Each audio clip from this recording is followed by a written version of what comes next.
Olá, turma! Hoje nós vamos dar continuidade aos nossos estudos de nutrição aplicada à enfermagem.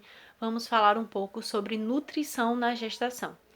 Então, vamos no slide 2. A nutrição, ela compreende o período de 40 semanas. Porém, a gente sabe que essa quantidade de semanas pode variar para mais ou para menos e a gente vai falar isso no decorrer da aula. Então, assim, sendo heterogêneo, como eu falei para vocês, em seus aspectos fisiológicos, porque vai depender também da fisiologia da mãe, se esse período da gestação vai mesmo compreender 40 semanas, ou menos, ou mais, e aí nós vamos falar um pouco à frente sobre esses fatores de risco que podem acarretar nessa heterogeneidade aí desse período. Então, alguns fatores metabólicos que nós também vamos falar e alguns fatores nutricionais, porque a nutrição interfere diretamente nesse período da gestação, tá bom? Pode interferir de uma maneira benéfica, mas também pode interferir de uma maneira maléfica. Por exemplo, uma mãe que não se alimenta em uma quantidade adequada. Então, ela vai nutrir esse bebê inadequadamente. Ou se ela se alimenta de uma maneira exagerada, ela também vai nutrir esse bebê de uma maneira exagerada e aí vai acarretar um ganho de peso exacerbado nesse bebê. Enfim, nós vamos falar isso durante a nossa aula. Então, no slide 3, nós falamos um pouco sobre o primeiro trimestre. Então, nesse primeiro trimestre, o embrião ele vai depender da condição nutricional pré-gestacional da mãe. Então, como que essa mãe era antes desse bebê, antes desse embrião? Essa mãe era bem nutrida, ela se alimentava bem, ela se alimentava de maneira insuficiente, porque a gente tem que compreender que nem todo mundo tem acesso a uma alimentação adequada. Ou algumas pessoas têm acesso, mas preferem seguir um estilo de vida mais inadequado. Então, assim, a gente precisa conhecer essa mãe estar bem nutrida. Então, a gente precisa avaliar isso no primeiro trimestre, porque o embrião ele vai se desenvolver a partir dessas reservas da mãe. Então, não apenas quanto às suas necessidades energéticas, por exemplo, essa mãe ela não precisa ter só energia para fornecer para esse bebê, ela precisa ter vitaminas, minerais e alguns oligoelementos. Certo? Então, seria muito contraditório da natureza biológica, como eu coloco aí, se não fosse assim, pois nesse período a mulher sofre manifestações de enjoo, de vômito, que a submetem a uma privação alimentar. Então, mesmo que essa mãe, por conta do enjoo mesmo, dessa sensação de querer vomitar, ela se alimente apenas de água e bolacha creme crack, então, assim, por mais que ela se alimente de uma forma muito restritiva, essa mãe ela vai conseguir nutrir esse embrião, tá certo? Com as reservas que ela tinha anteriormente. Já o segundo e o terceiro trimestre vai depender, a influência maior nesse feto vai ser dos fatores ambientais, certo? Então vai depender muito da alimentação em que a mãe vai ter durante o período da gestação. Então é importante uma alimentação adequada antes, durante e também depois, porque vem a amamentação, né? Que a gente vai discutir isso na próxima aula. Então, assim, o que eu coloquei aí no slide 4? Integra uma outra fase para a gestante, certo? Esse segundo e o terceiro trimestre, em que o meio externo vai exercer uma influência direta na condição nutricional do feto, como eu falei para vocês. Então, a mãe precisa ter um ganho de peso adequado para que o feto também tenha um ganho de peso adequado. A ingestão de energia e de nutrientes é de fundamental importância, principalmente no terceiro trimestre, principalmente de energia também no terceiro trimestre, porque o bebê vai estar ganhando peso, certo? Para crescer. E no segundo, ele vai estar mais no processo de desenvolvimento e não tanto de crescimento, e sim de desenvolvimento da estrutura, que é muito importante. Fator emocional também. E o estilo de vida dessa mãe. Essa mãe é sedentária? Essa mãe é mais ativa? Como é que essa mãe é? Certo? Essa gestante na verdade. Ela já é mãe, na verdade, né? Já tá gestante, já é mãe, só falta nascer. Então, serão determinantes para o crescimento e o desenvolvimento adequado desse embrião, tá bom? Esse período ele compreende 28 semanas, do segundo ao terceiro trimestre. Então, slide 5, adaptações fisiológicas. Então, o corpo da mulher ela precisa sofrer algumas adaptações, porque ele vai mudar completamente, para que essa criança, esse bebê que está aí dentro dela, cresça e se desenvolva de uma maneira adequada, certo? Então, durante a gestação ocorrem várias adaptações fisiológicas que afetam o sistema orgânico materno e as vias metabólicas dessa mãe. Por esse motivo, os parâmetros laboratoriais plasmáticos, eles se alteram. Quando a gente pega um exame laboratorial nosso, por exemplo, aí você chega no parâmetro, por exemplo, no hemograma. E aí você vai avaliar aquele hemograma ali. Se for uma gestante, ela está no primeiro, no segundo ou no terceiro trimestre, vai ser diferente a avaliação, certo? Que eu vou fazer nesse hemograma para uma gestante, diferente de uma mulher não grávida, certo? Então, os parâmetros laboratoriais, eles são diferentes. Tanto os laboratoriais plasmáticos quanto os urinários também se alteram. Então, em relação às mulheres não grávidas, principalmente nos últimos trimestres. Então, nos últimos trimestres da gestação, esses valores se alteram mais ainda. Por isso que quando a gente tem um valor de referência diferente para a gestante, tem lá valor de referência primeiro trimestre, segundo trimestre, terceiro trimestre, porque a depender da evolução da gestação, esses valores se alteram mais ainda. Certo? Então, os fatores fisiológicos que exercem uma maior força, slide 7, sobre essas alterações são o aumento em 50% da expansão do volume plasmático. O que eu quero dizer? O aumento em 50% do volume do meu plasma. Então, isso quer dizer que ocorre uma diluição, certo, das minhas células sanguíneas. Por isso que eu preciso aumentar a ingestão alimentar, para poder estimular a produção dessas células sanguíneas e manter elas com uma saúde adequada para que eu consiga transportar nutrientes e oxigênio tanto para a mãe quanto para o feto, certo? Para esse embrião. Então, com 20% no aumento do conteúdo da hemoglobina. Então, existe aí uma anemia gestacional que a gente precisa evitar ela ou nutrir essa mãe de uma maneira adequada para que essa anemia seja mais amena, não seja uma anemia tão severa assim, senão a gente vai comprometer o desenvolvimento desse embrião, certo? Então, a elevação dos níveis de hormônio estrogênio e progesterona também ocorre. E eu vou mostrar para vocês mais detalhadamente a relação entre esses hormônios e a gestação. Então, os principais hormônios. Primeiro vem o HCG. Ele pode ser detectado tanto no sangue quanto na urina, tá certo? Ele tem um papel fundamental no início da gestação, enquanto a placenta ela não é capaz de produzir progesterona e estrógeno em quantidades suficientes para promover uma evolução dessa condição fisiológica. Então, assim, quando que eu devo testar no exame de sangue? Por exemplo, tem 8 dias de atraso a minha menstruação, então eu faço o teste sanguíneo. Pode dar na urina? Pode. Porém, o teste mais fidedigno é você fazer o de sangue, certo? E se eu tiver 15 dias de atraso ou mais, aí eu posso fazer o na urina, porque essa quantidade de HCG vai estar mais elevado, então é mais fácil que dê na urina. Progesterona, a sua principal função é relaxar a musculatura lisa do útero, mas acaba interferindo em outros órgãos, como o intestino, certo? Diminuindo a sua motilidade. Lembram que na aula a gente falou de motilidade intestinal? Eu desenhei o intestino, coloquei lá o bolo fecal e relacionei com um carro de água no carnaval. Lembram desse exemplo que eu dei na aula? Se o carro de água, o carro que distribui copinhos de água, passa mais lentamente no carnaval, como foi perto do carnaval, eu dei esse exemplo, lembra? Como passa mais lentamente esse carro de água, eu consigo distribuir água para mais pessoas. Na verdade, se esse carro passar mais rápido, eu vou conseguir distribuir água para uma quantidade menor de pessoas. Então, se esse bolo fecal, se eu diminuo essa motilidade, esse bolo fecal passa mais lentamente, isso quer dizer que eu vou conseguir absorver mais nutrientes. Isso é bom na gestação? É bom, porque eu preciso de uma quantidade aumentada mesmo de nutrientes. Porém, se esse quadro de constipação intestinal ele é mais severo, aí já não tá, já tem alguma coisa inadequada. Então a gente já precisa melhorar a alimentação dessa gestante para ajudar nessa motilidade intestinal, porque não pode ser nem tanto nem tão pouco, tá bom? O estrógeno, slide 11. A sua principal função é aumentar a elasticidade uterina e do canal cervical.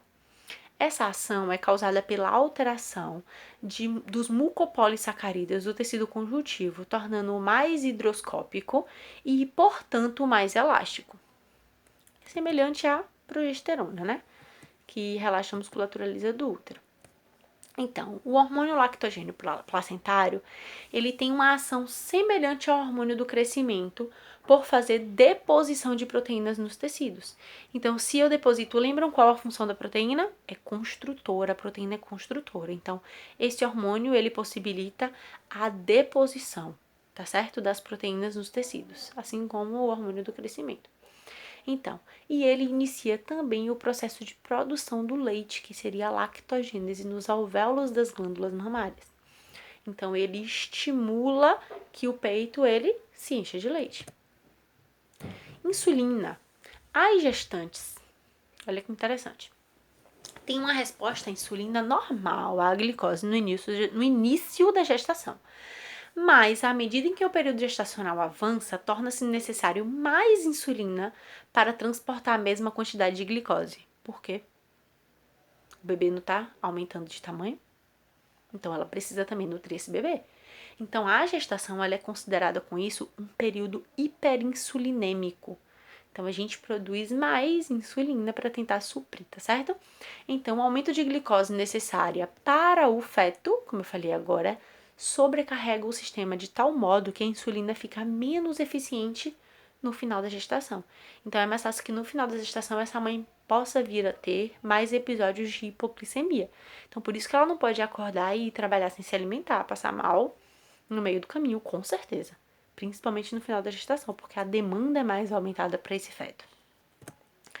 Então, a tiroxina é super importante. A tiroxina é muito perfeita. Ó, este hormônio regula as reações oxidativas, lembrando a aula de carboidrato, quando eu falei de reações oxidativas, envolvidas na produção de energia. Então, a tiroxina, também conhecida como tetraiodotironina, ou T4, é um importante hormônio tiroidal, sintetizado pela glândula da tireoide e lançado na corrente sanguínea junto com o T3, que seria o triiodotironina. Então, o aumento do número e do tamanho de mitocôndrias depende dessa tiroxina. Lembram das mitocôndrias, aulas de biologia? Por isso que eu tô falando que o conhecimento ele é acumulativo, então estudem. Então, aumenta o tamanho dessas mitocôndrias e disponibiliza mais ATP para as células. ATP, energia. Então, essa mãe precisa de uma quantidade aumentada de energia? Com certeza, porque a demanda dela está aumentada por conta do feto. Eu estou no slide 14, certo? Então, quarto tópico aí do slide 14, um maior metabolismo necessita de mais energia. Dessa forma, há um aumento no catabolismo ou degradação de carboidratos e lipídios, aumentando consequentemente o apetite. Então, se eu aumento essa minha necessidade, consequentemente o meu corpo vai pedir mais comida. Só que a gente precisa controlar essa ingestão aí. Essa ingestão não pode ser tão exagerada. Então, essa história de que a mãe deve comer por dois é super mentira, né? A mãe deve comer de uma maneira adequada que atenda essa sua necessidade.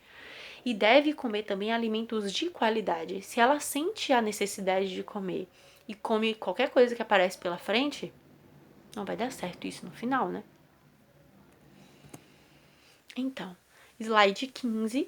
Uma maior transição gênica leva à formação de mais enzimas, o que acelera o metabolismo e aumenta a necessidade de vitaminas pelo corpo. Então, assim como a gente precisa de energia, também precisa de vitaminas. Uma maior necessidade de energia leva a um maior fluxo cardíaco, frequência cardíaca, contratilidade cardíaca e pressão arterial. O que, portanto, aumenta o aporte de oxigênio para as células. Então, preciso estar bem nutrida para produzir células sanguíneas em quantidade adequada, controlar essa anemia gestacional para poder ter um transporte adequado de oxigênios, certo?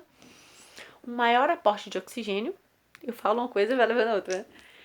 Um maior aporte de oxigênio leva a uma necessidade de maior oxigenação do sangue, portanto, ocorrerá um aumento na frequência e profundidade das respirações. Então, se eu preciso de mais oxigênio nas minhas células sanguíneas, eu vou tender a aumentar a minha frequência respiratória para poder levar mais oxigênio para esses pulmões, porque quando eu respiro mais profundamente, eu estou levando uma quantidade maior de oxigênio, diferente dessa respiração que eu estou fazendo aqui nesse momento, que é uma respiração mais curta. Então eu oxigeno menos e acabo respirando mais vezes, certo? Mas se eu respiro mais profundamente, eu vou oxigenar mais os meus tecidos. Então há um aumento da motilidade gastrointestinal, então a gente consegue balancear, né? A tiroxina aí ela já aumenta. Então há uma excitação nervosa aumentando a ansiedade e o estado de alerta. Então a gente precisa controlar muito essa ansiedade. Tem até um fitoterápico que os obstetras costumam passar de passiflora incarnata, se eu não me engano, para controlar essa ansiedade, porque é natural, chama valeriane. Acho que quem é a mamãe talvez já tenha tomado esse fitoterápico para controlar a ansiedade no final da gestação, né?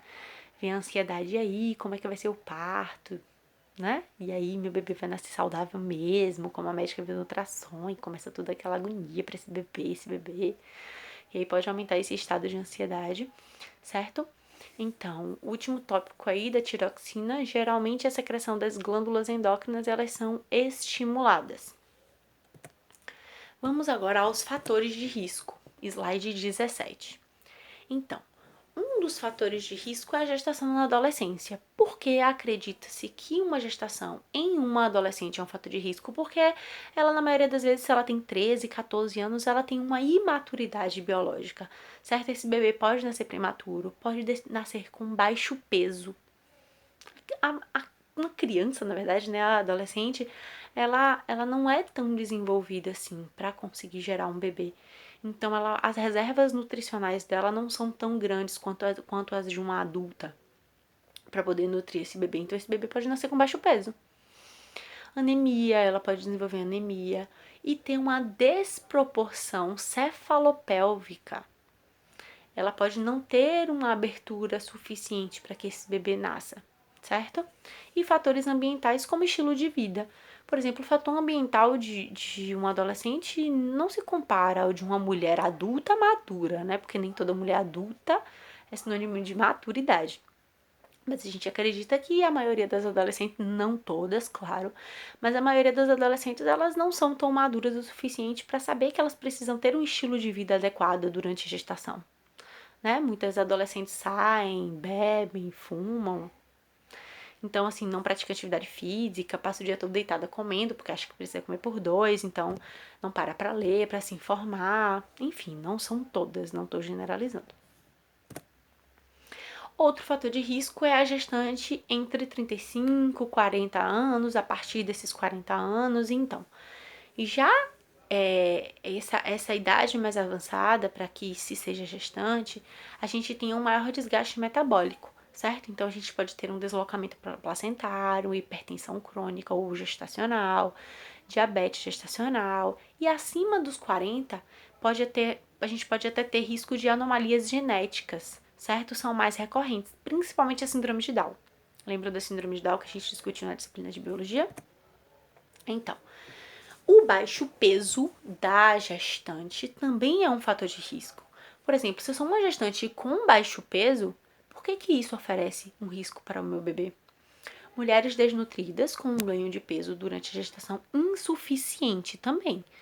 Por exemplo, eu sou aqui, Juliana, hoje tenho um peso adequado, porém eu posso ter uma alimentação insuficiente durante a minha gestação e ficar com baixo peso.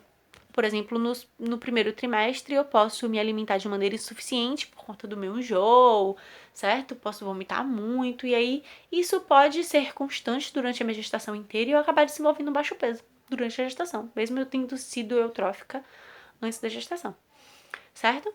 A expansão do volume plasmático é maior. Imagine, eu já tenho baixo peso, ainda tenho uma expansão do volume plasmático, certo?